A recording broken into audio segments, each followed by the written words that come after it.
मैं आपको पढ़ाऊंगा पाठ नंबर 12। पाठ का नाम है ध्वनि। दिख रहा है सही? छोटा तो नहीं लिखा मैंने।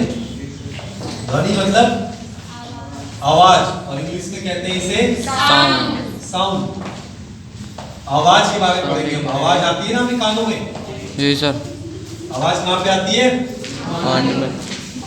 कानों में। तो बच्चों, ध्वनि तो हम जानते हैं कि आवाज होती है, लेकिन ध्वनि उत्पन्न कैसे होती है? ध्वनि का उत्पादन, ध्वनि का उत्पादन कैसे उत्पन्न होती है ध्वनि? बच्चों, ध्वनि उत्पन्न होती है कंपन से। किससे उत्पन्न होती है? कंपन। जब कोई चीज कांपेगी तब ध्वनि उत्पन्न होगी। उदाहरण के लिए, आप रबर बैंड यानी छल्ला जिसे कहते हैं उसे लीजिए, थोड़ा खींचिए। खींचने के बाद एक उंगली से उसको ऐसे हिलाइए, तो वो क्या करेगा? कंपन करेगा, हिलेगा, और आपको आवाज आएगी, झन झन। आएगी नहीं आएगी? ठीक है ना? तो बिना कंपन के आप अपने हाथ को भी ऐसे से करोगे तो थोड़ी आवाज आएगी। ठीक है ना? हल्की आए चाहे विषम वाले बात, जब तक कोई चीज कंपन नहीं करेगी आवाज नहीं उत्पन्न। तो आवाज जो उत्पन्न होती है वो किससे उत्पन्न होती है? कंपन से या विक्षोभ से, हलचल से।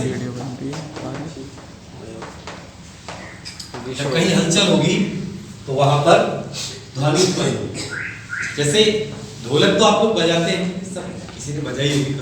जब उसे मारते हैं तो जो उसकी स्किन होती है, जो उसकी त्वचा होती है, वो ऐसे से हिलती है, तभी हमें आवाज। ठीक है?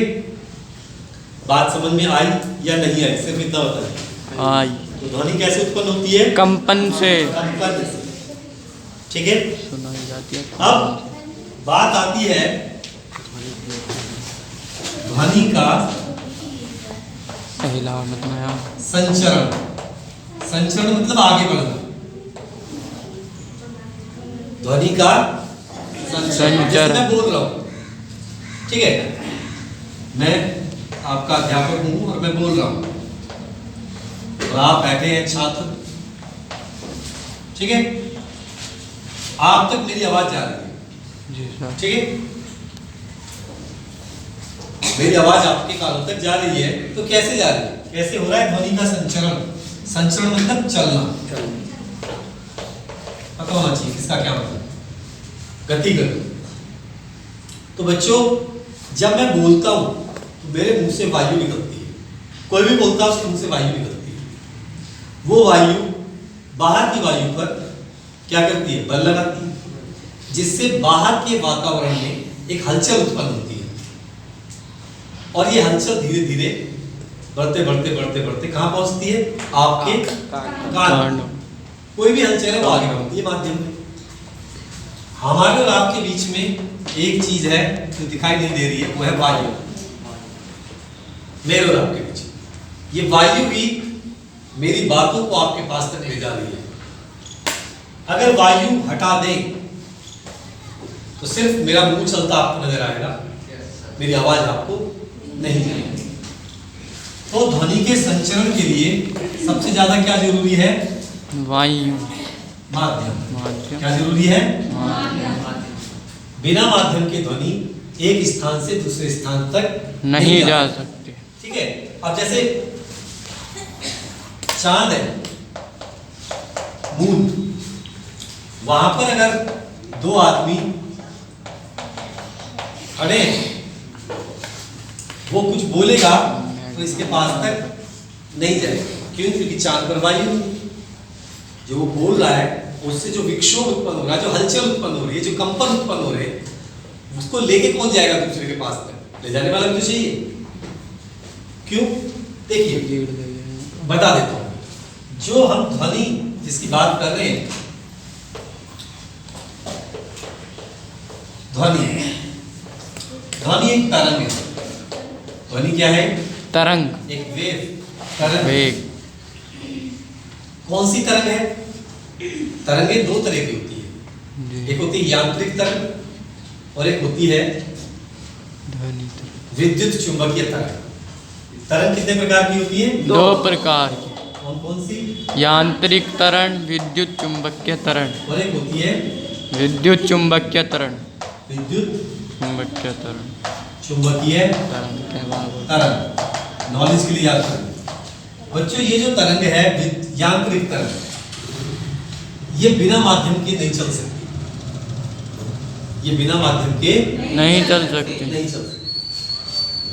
लेकिन जो विद्युत चुंबकीय तरंग है, ये बिना माध्यम के चल सकती। चल सकती है।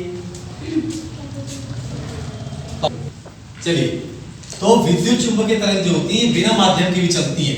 अब जैसे चांद पर व्यक्ति गए पृथ्वी से, बहुत बड़ी है, ठीक है ना, बहुत बड़ी है। अब यहाँ पर जो व्यक्ति बैठा है वो इनको या ये इनको कुछ फोटो भेजते हैं ना। अब जैसे यहाँ पे आप मोबाइल से फोटो खींचा और आपने भेज दिया, तो क्या वो लेके गया उसको?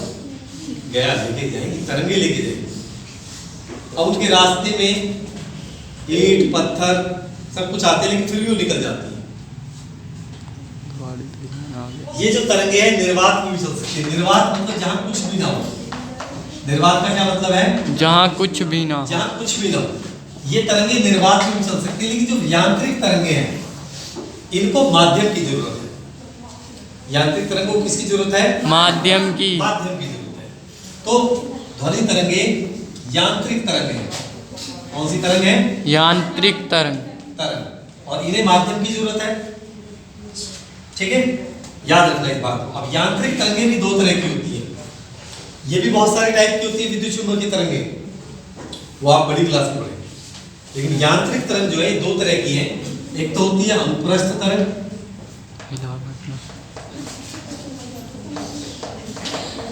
और एक होती है अनुदैर्घ्य तरंग। अनुदैर्घ्य तरंग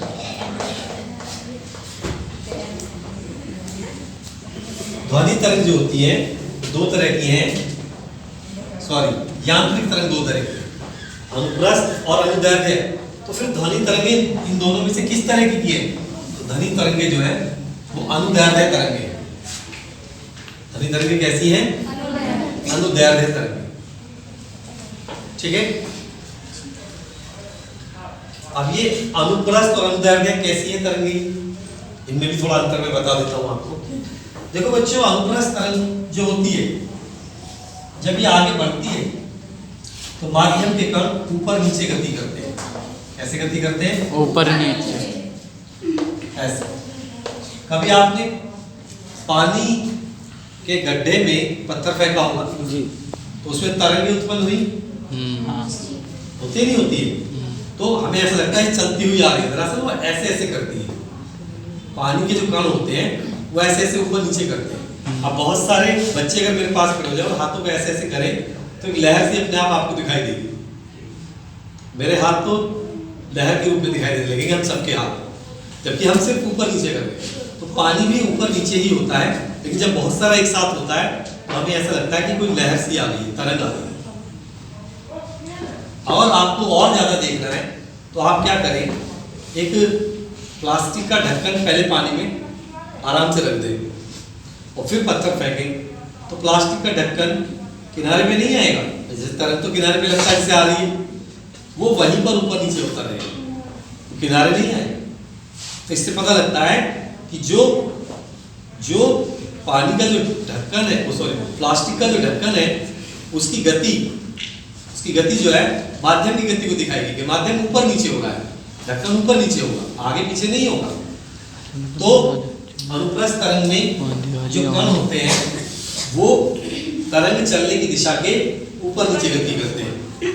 और अनुदैर्घ्य तरंग जो है इसमें क्या होता है, इसमें जो माध्यम के कण होते हैं, जैसे कि मैंने बताया कि जब मैं बोलता हूं तब मेरे मुंह से वायु निकलती है।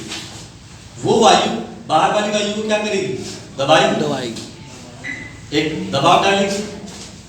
तो जब दबाव डलेगा तो माध्यम के कण इकट्ठे हो जाएंगे एक साथ, ठीक है।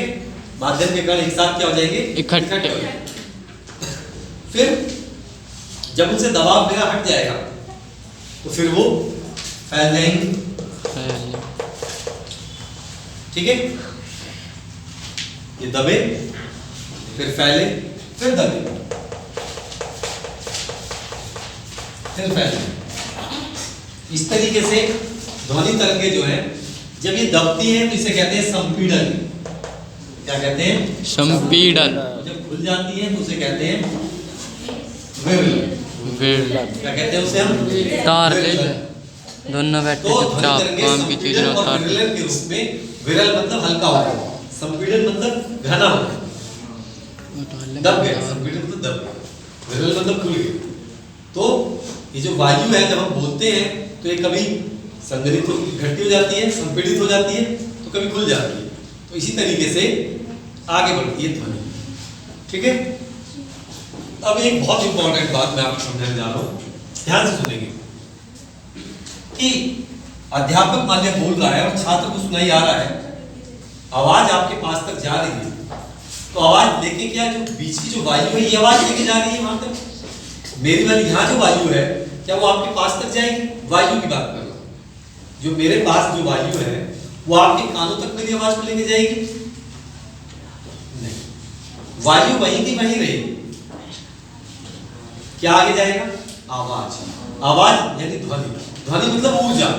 ऊर्जा आगे जाएगी। क्या जाएगी? ऊर्जा। क्योंकि जब मैं बोला तो मेरे मुंह से जो वायु निकली उस वायु ने अपने सामने वाली वायु को ऊर्जा दे दी। क्योंकि जब मैंने बोला मेरे मुंह से जो गति से जो वायु आई उसमें ऊर्जा थी, उसने अपने से आगे वाली को ऊर्जा दे दी, वो उससे आगे वाली को ऊर्जा दे देगी, वो वापस आ जाएगी, फिर उससे आगे वाली को ऊर्जा दे देगी। इस तरीके से हमारे कान तक जो पहुंचती है वो पहुंचती है ऊर्जा। क्या पहुंचती है? ऊर्जा। ध्वनि क्या है? ऊर्जा। एक प्रकार की ऊर्जा है, ये भी कह सकते हैं आप, जो सुनने में हमारी मदद करती है। ध्वनि क्या है? ऊर्जा। एक प्रकार की ऊर्जा है जो सुनने में हमारी मदद करते। समझ में आई बात? बहुत सारी बातें मैंने आज आपको छोटी छोटी बताई है। ध्वनि क्या है? पता चल गया। ध्वनि एक प्रकार की ऊर्जा है जो हमारी सुनने में मदद करती है। फिर ध्वनि का उत्पादन कैसे हुआ? कंपन से। जब कोई चीज कंपन करेगी, हिलेगी, पेज को हिला लो आप, आवाज आने लगेगी, नहीं हिलाओगे आवाज नहीं आएगी। तो एक कंपन से उत्पन्न होती है। कंपन को विक्षोभ भी कह सकते हैं, हलचल कह सकते हैं। ध्वनि का संचरण, ध्वनि के संचरण को माध्यम की जरूरत है, चाहे वो कैसा भी माध्यम हो। कभी कभी आवाज जो है, एक पाइप लेते हैं हम लोहे का और उधर से टन की आवाज करते हैं, हमारे कान तक आती नहीं आती। पाइप को ऐसे लगा लो कान के पास या है ना, तो पता लगेगी कि आवाज है। तो माध्यम जरूरी है, कैसा भी माध्यम हो, माध्यम जरूरी है। बिना माध्यम के आप बात नहीं कर सकते। ठीक है ना? उदाहरण देख सकते हैं आप, सरल उदाहरण देख लो। एक बोतल लीजिए आप, ठीक है, इस बोतल को बंद कर दीजिए जी सर, और इस बोतल में से सारी वायु बाहर खींच लीजिए, सारी वायु बाहर खींचो, टोटल जितनी भी इसके अंदर वायु है सब खींचो। और फिर इसके अंदर एक घंटी लगाओ, घंटी लगाओ, चलो ऐसे घंटी लगा देते हैं, ऐसे होती है ना कुछ घंटी है ना, उसमें ऐसे ही होता है, यहाँ पे लटका था, और जब इसे हिलाएंगे बोतल को तो ये बजेगी। इसके अंदर वायु नहीं है तो घंटी की आवाज भी हमें नहीं आएगी, क्योंकि जब ये हिली तो ये वायु को हिलाएगी, पर वायु तो है ही नहीं। जब वायु है ही नहीं तो उसे ऊर्जा कहाँ से मिलेगी, और फिर ऊर्जा आगे कैसे बढ़ेगी? तो निर्वात अगर आपने कर दिया, वायु सारी निकाल दी, तो निर्वात में तो वायु संचरित हो ही नहीं सकती, चल ही नहीं सकती आप ध्वनि। निर्वात में ध्वनि आगे नहीं चल सकती। तो आपने ये जाना कि बिना माध्यम के ध्वनि आगे नहीं बढ़ सकती। ठीक है? यार देने का बना बनाने। और आपको मैंने बताया कि ध्वनि एक तरंग है, करने तो बच्चों, और किस प्रकार की तरंग है? यांत्रिक दो तरह की, उनमें से वो कौन सी है? अनुदैर्ध्य तरंग है। अनुदैर्ध्य तरंग के चलने का मैंने तरीका आपको बताया। तो आज जो इंपॉर्टेंट बातें बताई उन्हें लिखो और उन्हें याद करो। कल सुनूंगा, जो भी कक्षा में पढ़ाया जाता है कल सुना जाए, ठीक है? बस आज की क्लास में